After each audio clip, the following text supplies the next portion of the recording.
If you give me just a few minutes of your time and watch till the end of this video, I'll share with you how you can overcome your fear and take action. Let's say you saw a really good looking girl and you really want to talk to her. Your mind starts going on overdrive, thinking of ways to approach her or how to talk to her. Just as you are about to take action, you chickened out. Maybe you saw your crush sitting alone and you know it's a golden opportunity to talk to her as she's always with her friends. But same thing, just as you are about to approach her, you abandon shit and let your opportunity slip away because you're too afraid. You may think it's okay to just let it go as you'll always have another chance. But you have to realize this. These are opportunities that may never present itself again. Opportunities are fleeting. If it appears, you have to quickly grab hold of it before it slips away. I'm sure you have experienced it before. An opportunity was just right in front of you. But because you let your fear take over you, you let it slip away and you end up spending the rest of the week regretting and blaming yourself for not having the courage to take action. However, it's not your fault for not having the courage to take action. It's completely normal. All of us are human. That fear that we experience just as we are about to take action is a completely normal response in order for you to survive. If our ancestors have no hesitation jumping in front of lions to hunt, all of us wouldn't be here right now. By hesitating, it gives them the time needed to analyze the situation fully and for them to decide whether it's safe or not. However, in modern day context, this hesitation and fear that you are experiencing tend to be something that holds you back much more than how it has helped your ancestors. Most of what we are hesitating and fearing to do are things that we know we have to do. We know that these opportunities, if not taken,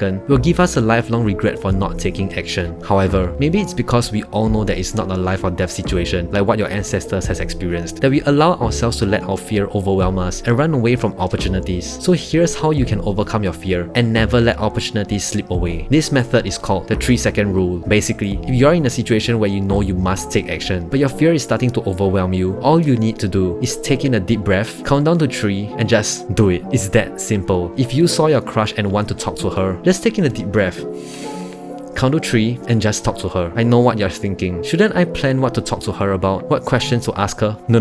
When has life ever been so nice to you? Where you have this whole grand plan on how to execute something after thinking for so long, and when you actually try to do it, you barely execute 20% of it. More often times, it's really just your mind being a complete ass, making you overthink until you find yourself immobilized. You have to practice taking action immediately. Whenever an opportunity presents itself to you, it doesn't wait there in front of you and give you time to think on whether you should take it or not. If you hesitate for even a second longer, for all you know, some guy would come by and sweep your crush away before you even have the time to blink. This method works wonders in everyday life. I have a few things that I fear in life, and one of them that I absolutely hate are cockroaches. You ever faced a situation before where you're alone at home and a cockroach is just running around like it owns the place? I'm going to be very frank. It's stupid for a grown man several times the size of the cockroach to be so fearful of it. I mean, come on man, who else isn't afraid of those piece of shit? So just the other day, I woke up at 4:45 AM as usual to work out before going to my day job. I was in the kitchen, pouring myself a glass of water in the dark. Suddenly, I felt something ticklish crawl onto my feet. Out of reflex, I kicked my feet as hard as I could and ran to turn on the lights. Right in the middle of the kitchen floor, there it was, lying on its back, unable to get back up. Putting aside that feeling of disgust and my urge to chop my feet away, I know that I have to get rid of it because there's just no way I can leave it there alone. As I stood there hesitating, my mind went on overdrive on how I can get rid of it. The longer I stood there looking at that disgusting piece of shit, moving its legs frantically while being upside down, the worse my solution become. From something that could be rid of as simple as with tissue, start to become more stupid, like maybe using a stick or using a vacuum cleaner. There's just no way I will use the vacuum cleaner so early in the morning, waking everyone up. You see what I mean? The longer you overthink, the worse it becomes. And if you hesitate any longer, instead of thinking of solutions, you'll start thinking of excuses and how to run away. I knew what I had to do. I took a bunch of tissue, took a deep breath, counted to 3, grabbed it and tossed it out of the house. Don't get me wrong, I'm still afraid of cockroaches. I fully acknowledge that I do, and that fear wouldn't just disappear into thin air because I want it to. But I know that if I have to get things done, something that I have to do and not others, I have to overcome that fear and take action. You can practice this on almost anything in life. It can be something as simple as taking the leap of faith while you're at the very top of the bungee jump, or you're about to go up on stage to do a presentation. Once you start getting good at switching your brain off from your fears and taking action, you'll be surprised at how much life actually has to offer if you are not holding yourself back.